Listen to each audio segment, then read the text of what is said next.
정의당의 권현우 후보께 기회 드리겠습니다. 어느 후보자에게 질문하시겠습니까? 네, 나동현 후보님께 질문을 드리겠습니다. 네. 나동현 후보님의 공보물을 보니 양산시 청렴도 2등이라는 내용이 있었습니다. 근데 저희가 보니까 이건 일시적인 효과였고요. 2016년에는 75개 기초단체 중 61위로 추락을 했습니다. 이유는 무엇인지 묻고 싶습니다. 우리 양산시가 2007년, 2008년, 2009년 이렇게 해서 청렴도에서 우리 국민권익위에서 최하위를 기록했습니다. 사실 그동안에 우리 아픈 상처의 그런 상흔이기도 합니다만은 그 단체장들이 임기를 못 채우는 등 우리 시민들이 많은 자존심을 상해하는 우리 시의 아픈 상처가 있습니다. 그 부분이 제가 들어가서 2010년도에 수직으로 상승을 하고 2011년도에 전국 2위를 했습니다. 시구에서. 이제 그 부분을 말씀을 하시는 것 같은데 우리 자존심을 회복하는 이런 부분에 대한 것이 나 후보님, 근데 2016년에 왜 61위로 추락을 했는지에 대한 대답을 하시면 되는 거고요. 예, 그게 2011년도에 2등을 했다는 거 물어본 질문이 아닙니다. 예, 그게 아마 12년서부터 평가 질문 기준이 계속하시면 됩니다. 예, 그 평가 기준이 아마 달라졌을 겁니다. 알겠습니다. 우리 직원들이 일탈행위까지도 일일이 다 집어서 감점을 해가 적용을 하는 이런 부분들이 답변 시간은 충분히 보장해드리고요. 질문하시면 됩니다. 잘된 건 내 덕이고 안 된 건 아래 사람 탓이라고 생각이 되는 겁니까? 그러면 지금 그 민주당이 김두관 후보님이 메가시티하고는 또 다르죠. 그러니까 제가 질문을 드릴게요. 네. 김두관 후보님이 지금 공약에 있는 메가시티와의 차이점에 대해서 설명해 주십시오.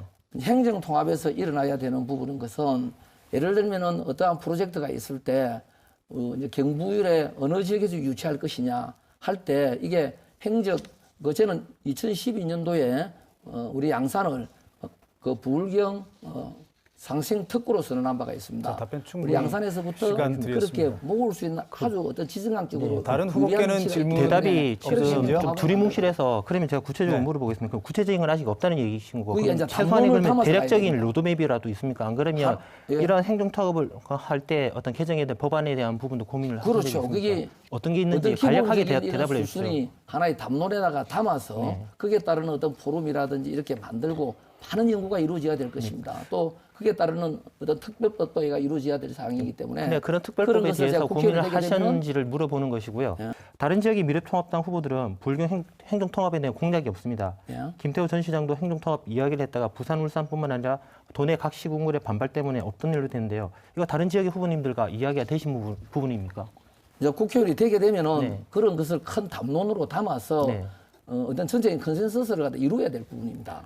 그거를 누가 어떤 사전에 이런 부분을 어떤 정보를 교류를 하고 결국 그냥 10만 인구 물건부터 승격 못하신 분이 850만 조국 사태를 통해서 특검과 반칙이 정의로 미화되고 특히 기회의 공정성이라는 가치가 무너졌다고 생각합니다. 특히 조국 사태는 공정과 정의의 문제이지 결코 이념이나 진영의 어떤 논리로서 나뉘어져서 버릴 논쟁의 문제가 아니라고 생각합니다. 우리 권은우 후보께서는 젊은 진보 정치인으로서 평소 생각하고 있는 우리 사회의 공정과 정의의 가치에 대해서 무엇인지 답변해 주시기 바랍니다. 결국은 그 나동현 후보님께서 말씀하시는 거 조국 관련된 사태에 대해 제 개인적인 입장을 물어보시는 것 같은데요. 예, 그렇습니다. 당시 우리 당이 그 당은 잘못된 프레임에 말려들었다고 저는 생각을 하고요. 우리 당은 당시에 청문위원이 없었습니다. 그래서 사실관계에 대한 조사가 어려웠고요. 청문위원을 갖고 있는 자유한국당조차 당시에 사실관계를 정확하게 파악하지 못해서 일방적인 주장만 했던 적이 있습니다. 그리고 당시 조국 전 장관에 관련된 이야기는 자녀 입시 문제와 사모펀드의 문제인 것입니다. 우리 각 정당에서 지역 구민들의 여론이나 그리고 당을 위해서 고생한 지역 후보들을 배제하고 당선 가능성만을 고려해서 지역구에 관련 없는 이러한 유력 인사들을 전략 공천하는 부분이 있습니다. 이러한 낙하산 공천에 대한 우리 권 후보께서의 생각은 어떠신지 말씀해 주시기 바랍니다. 답변해 주시겠습니까? 네, 저는 드리겠습니다. 답변하겠습니다. 저는 그런 전략 공천이 아니고 지역에서 커온 지역 정치인이고요. 근데 그런 질문에 대한 부분은 미래통합당이나 더불어민주당이랑 똑같은 사항이라고 생각합니다. 홍준표 전 대표라든지 그리고 예비 경선 과정에 있어서 제가 잘 알고 있기로는 나 후보님께서는 시장 준비를 하고 있었던 걸로 알고 있는데요. 맞습니다. 그렇게 하고 있었습니다. 그런 상황에서 답변 시간 보장해드렸습니다. 질문하십시오. 예.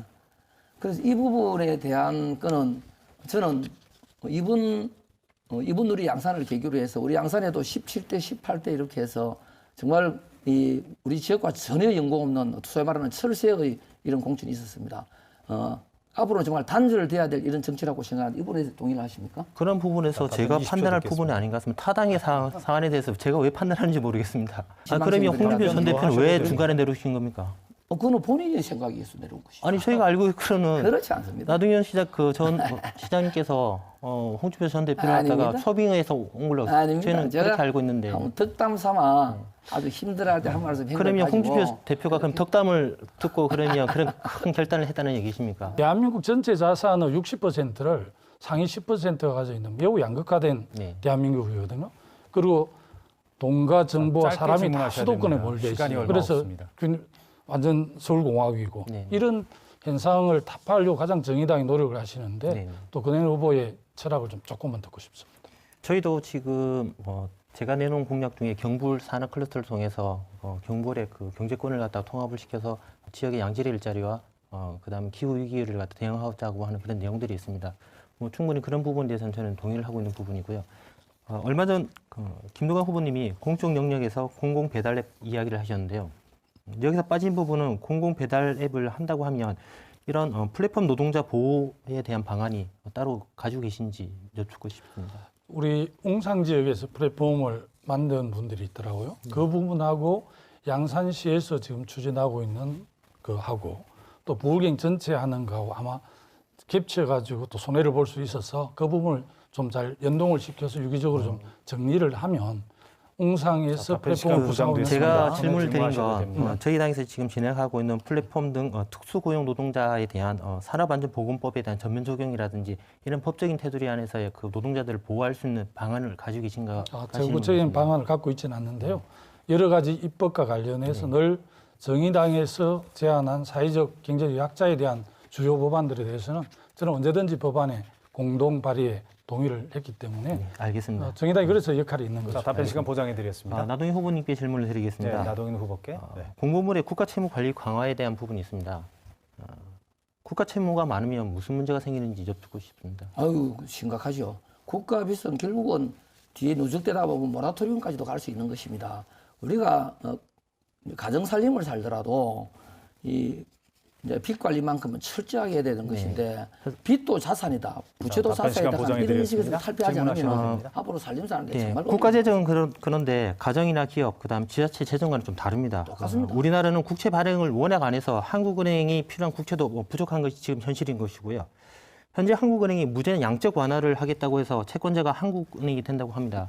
그럼 이것도 문제가 되는 것입니까? 그게 이제 거시경제적인 부분에서 이렇게 16초 다뤄야 될 답변 시간 부분인데 드리겠습니다. 우리 시장경제, 미시경제와 기시경제는 따로 물론 학자들과 전문가들의 손에 의해서 가는 이런 부분들이겠지만은 근본적으로 빚의 이게 늘어났을 때는 다 그게 우리 부담이 되는 거고 후세까지 답변 시간 영향을 미치는 보장됐습니다. 것이기 권윤호 때문에 후보 계속 그렇게 질문하셔야 관리하지 됩니다. 안 된다는 제가 것입니다. 자료를 하나 보여드리고 싶은데요. 지금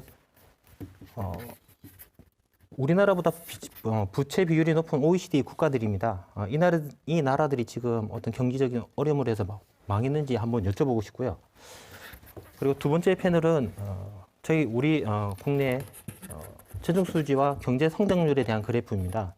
재정 수지와 경제 성장률은 아무 상관이 없다고 할 수가 있고요. 재정 수지는 불황일 때는 적자를 해야 되고요. 호황일 때는 흑자를 유지하는 식으로 탄력 있게 조정을 해야 합니다. 그래서 경제가 어려운데 균형 재정 기조를 유지하다가 벌어진 일이 당시에 IMF입니다. 그리고 이 그래프를 보면 80년대를 보시게 되면은 중화공업과 군속공업 그리고 조선업, 자동차 산업을 일으켰고요. 그다음에 질문 정리해 주십시오. 90년대에는 IT 산업과 문화 산업을 일으켰습니다. 해서 이런 우리나라는 재정 적자로 나라가 망하는 그런 특이한 나라가 아니라 확장 재정으로 네. 세계 최고의 산업을 일으킨 강국인데요. 자, 질문해 주시죠. 나동희 후보님께서는 우리나라 국민들의 어떤 저력을 믿지 않으시는 겁니까? 그거하고는 전혀 다르죠. 이제 기축 통화를 이렇게 쓰는 이런 국가가 있고 우리가 이 자리에서 거시경제를 가지고 실제로 전문가가 아니면서 40초 말하기는 이상 어렵습니다. 답변 시간.